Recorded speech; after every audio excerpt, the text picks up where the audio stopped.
Assalamualaikum dear students, I hope you all are fine.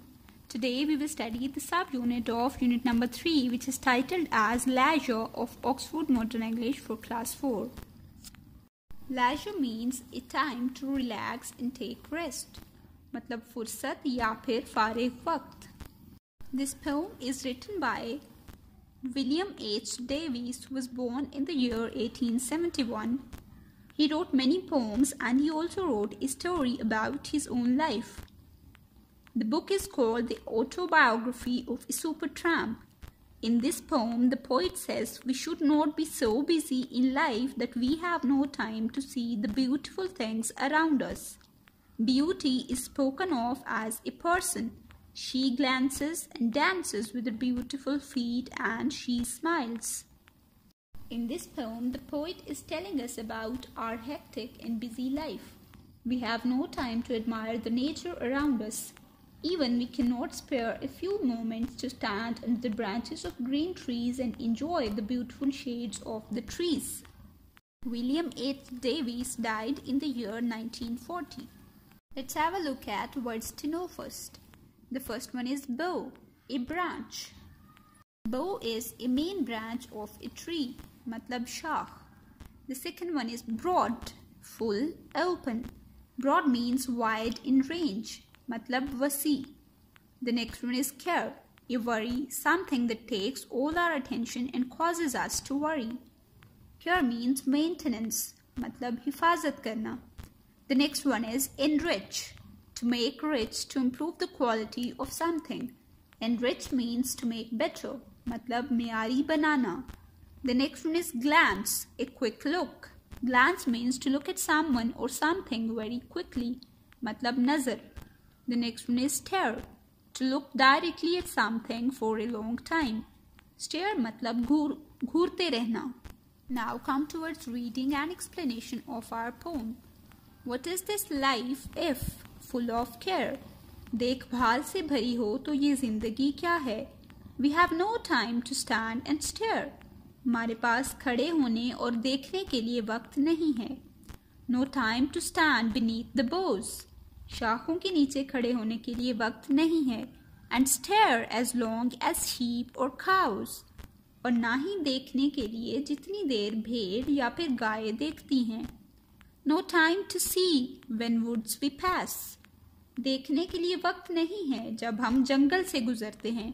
Where squirrels hide their nuts in grass. जहाँ गुलहरियाँ अपने मेवे घास में छुपाती हैं. No time to see in broad daylight. दिन की रोशनी में भी देखने के लिए कोई वक्त नहीं है. Streams full of stars like skies at night. रातों के आसमानों की तरह सितारों से भरी नदियाँ. No time to turn at beauty's glance. खूबसूरत मनाजिर को देखने के लिए वक्त नहीं है. And watch her feet how they can dance. और इसके पाँव के वो कैसे रक्स करते हैं. No time to wait till her mouth can enrich that smile her eyes began. इंतज़ार करने का वक्त नहीं है कि उसके चेहरे की मुस्कुराहट देखें जो आँखों से शुरू हुई थी. A poor life this is if full of care. एक खराब जिंदगी है अगर देखभाल से भरी हुई है. We have no time to stand and stare. हमारे पास कुदरती मनाजिर को देखने के लिए वक्त नहीं है. Students, in this poem personification is used. So, first of all, let's understand what is a personification. When we attribute a human characteristic to something non-human, then it is called personification. In this poem, beauty is personified. It is given the human qualities. The words she and her are used for beauty. Now I am summarizing the poem for you. In this poem, Leisure, the poet William Davies is telling us about our hectic life. He says that we have no time to admire the nature around us. Even we cannot spare a few moments to stand under the branches of green trees and enjoy the beautiful and restful shades of the trees. The common animals like sheep and cows are better than us in enjoying life. We cannot look at them grazing in the pastures. When we pass through some forests, we do not have time to stop for some moments to look at the trees, tall and short, and enjoy their natural beauty. The dark green trees provide a soothing effect, but we are always hurried and cannot enjoy at least the simple beauty. Also, we cannot look at the small animals like squirrels concealing their food grain in the grass for the winter. During daytime, when the rays of the sun fall upon the clear water of the rivers, the water reflects and shines like stars in the sky during night. But busy people do not have time to see it. The natural beauty is scattered all around us. Natural beauty is personified as a young, beautiful, dancing girl having a smiling face. But we have no time to stand at a place and look carefully at nature that can refresh us. As human beings, we should spare some moments and look at nature and natural beauty spreading around us and enjoy life. Now come towards exercise on page number 35. Question number 2. Answer the questions about these lines from the poem. No time to wait till her mouth can enrich that smile her eyes begin. Number 1. Who or what is her in these lines? While reading the poem, I told you that beauty is personified in the poem and her and she is used for beauty. So the word her is used for beauty. The second question is, what should there be time for? हमारे पास किस चीज़ के लिए वक्त होना चाहिए? There should be time to stand and stare at all the beautiful things in nature. हमारे पास कुदरत की तमाम खूबसूरत चीज़ें देखने के लिए वक्त होना चाहिए. The last question is, what does the word enrich means? Enrich means to make rich, to improve the quality of something. किसी चीज़ को मेयारी बनाना. Now come towards part B, which is working with words. In the sixth verse, you will find the word enrich. This word means make richer or make better in quality. The letters en are joined to the word rich. In this word, en is a prefix. There are many prefixes used in English. Number 1, do you know what these prefixes stand for? The first prefix is enrich, which means to improve the quality of something. The second one is enable, which means to make something possible. The next one is incorrect, inability and inaccurate. Incorrect means something which is not correct or right. Inability means lack of ability. Inaccurate means something which is wrong. The next one is unlikely, unsuitable and unable. Unlikely means not seeming to be right. Unsuitable also means not likely or not suitable. Unable means not being able to do something. The last one is dissatisfied and disappear. Dissatisfied means not happy or pleased. And disappear means to stop existing or to become lost. Now come towards question number 3 on page number 36. Look at these clues. You will have to think of the correct word and then write down the first letter of the word. These make the answers. Number 1 is we fly in it. We fly in an aeroplane. Next one is it comes after the day. A night comes after the day. The third one is most people have 10 of these. These are toes. The next one is 4 tens. 4 tens are 40. The next one is a citizen of Italy. A citizen of Italy is called an Italian. The next one is the title of the poem you have just read. The title of the poem you have just read is Leisure. The next one is not a few, lots. Many. The next one is an examination. An examination is a test. The next one is not the left, the opposite. The opposite of left is right. The next one is liquid for writing. Liquid for writing is ink. The next one is larger than a town. A city is larger than a town. The next one is married to a queen, a king. Now come towards part C, learning about language. Subjects and objects. Number 1. Underline the subjects in the following sentences. The subject is person or a place or a thing. It shows what the sentence is about. It is most often a noun or a pronoun. And an object is a noun or a pronoun on which a verb performs an action. It usually comes at the end of a sentence. The first sentence we have is, the girl ran down the road. Here the subject of the sentence is the girl. The next one is, the girl and the boy ran down the road. Here the subject of the sentence is the girl and the boy. The next one is, the tall girl and the short boy climbed the fence. The subject is the tall girl and the short boy. The next one is, 3 old men, 2 young girls and a dog were waiting for the bus. The subject is 3 old men, 2 young girls and a dog. The last sentence is, the man who gave me the money is sitting in that shop. The subject is the man. The next one is direct and indirect objects. Look at the following sentence. I gave the book to you. In this sentence, the book is called a direct object and to you is called an indirect object. We can write the sentence in another way. I gave you the book. Question number 2 we have is, underline the direct object and circle the indirect object in each of the following. Number 1 is, she brought me a cake. A cake is direct object. The next one is, they gave some food to the traveler.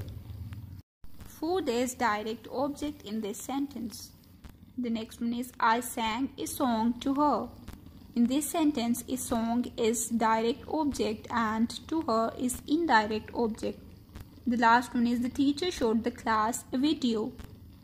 A video is direct object in this sentence. The next part is using to. Question number 3 is, change the following sentences and put in the word to. Number 1, I gave him the book. I gave the book to him. The next one is, I sent my uncle a letter. I sent a letter to my uncle. The next one is, I lent her my pen. I lent my pen to her. The last one is, they showed us the lake. They showed the lake to us. Now come towards page number 24 of your workbook. Part A, what's the object? Look at the pictures and read the text. The boy broke the pencil. The boy broke the pencil. In this sentence, the verb or action word is broke. The subject of the sentence is the boy and the pencil is the object of the verb broke. To find the subject here, we ask who broke. The answer is the boy. To find the object of the verb, we ask broke what? The answer is the pencil. Question number 1 is, put a line under the subject in the following. The boy asked a question. The boy is subject. She went to the market. The subject is she. The children played under the old banyan tree. Subject is the children. Rehan and Rida talked to the police officer. Rehan and Rida is the subject. The bigger brown bear climbed the rocky path. The subject is the big brown bear. The man who sold me the bicycle is walking down the road. The subject is the man who sold me the bicycle. Question number 2 is, fill in the blanks with suitable subjects. Dash woke me up with a scream. The dog woke me up with a scream. The next one is, Dash told the boy to go home.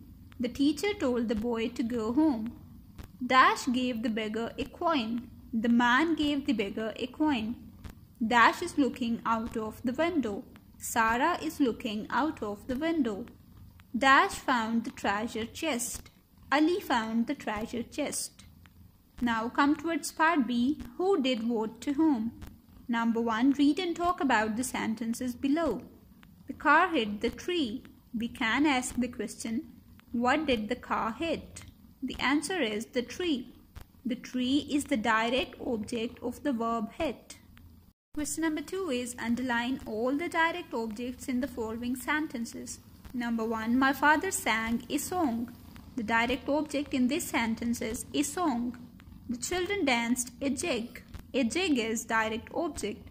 My father lost an extremely valuable watch.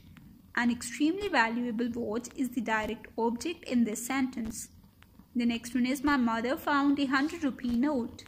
Direct object in this sentence is 100-rupee note. The last one is the children spent the money. The money is the direct object in this sentence. Now look at this sentence.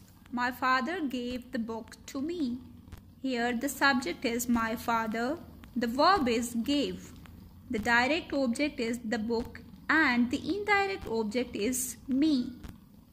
Question number 3 is underline the direct objects and circle the indirect objects in the sentences below. Number 1, he sent the box to his mother. The box is direct object and his mother is indirect object. The second one is she found a present for her husband. A present is direct object and her husband is an indirect object. The man bought a carpet for himself. A carpet is direct object and for himself is indirect object. Moise threw the ball to his brother. The ball is direct object and his brother is indirect object. The last one is he gave the balloons to the child. The balloons is direct object and the child is an indirect object. Come towards part C, still shouting. Here you can see a boy and the girl is uttering a sentence. I told him to be quiet, but he is still shouting. Number 1, match the following and write them in the spaces provided. Now you have sentences in the column A and B.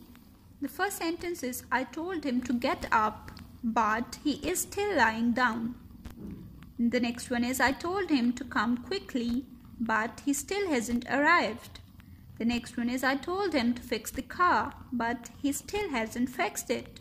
The last one is he told her to read the book, but she still hasn't read it. Number 2 is look at the pictures given on the next page and make your own sentences. Use the phrases that are given under the picture. Write the sentences on the next page. Now we have 3 pictures here and we have to make sentences. The first one is the picture of a vase which is broken. It is written here still broken. So we will make a sentence like I told you to mend the vase but it is still broken. In the second picture you can see still not here.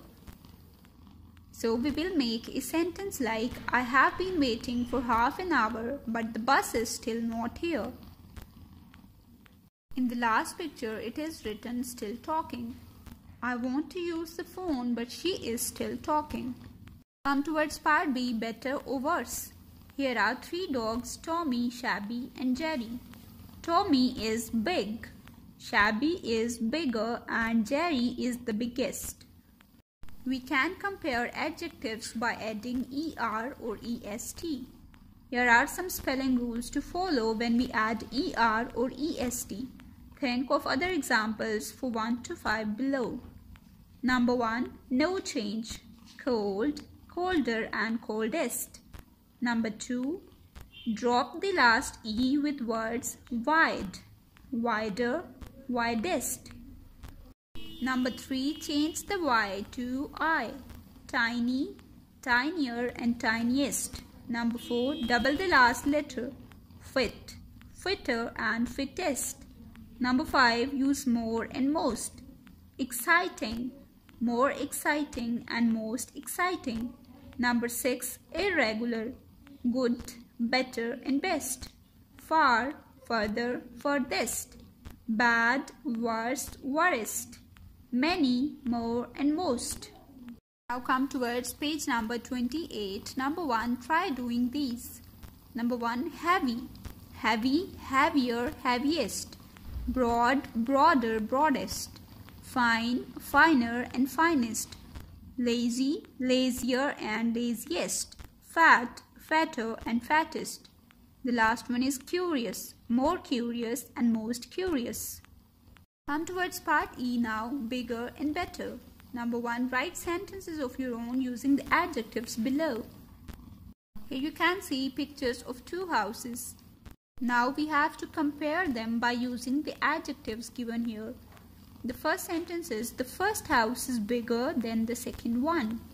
The second one is the second house is more beautiful than the first one. We were given the adjective beautiful, but while comparing we use more or most with it. The next sentence is the second house is older than the first one. We were given the adjective old, and while comparing it becomes older. The next one is the second house is better than the first one. We were given the adjective good, and the second degree of comparison for adjective good is better. With this, our lesson comes to an end. Stay blessed. Allah Hafiz.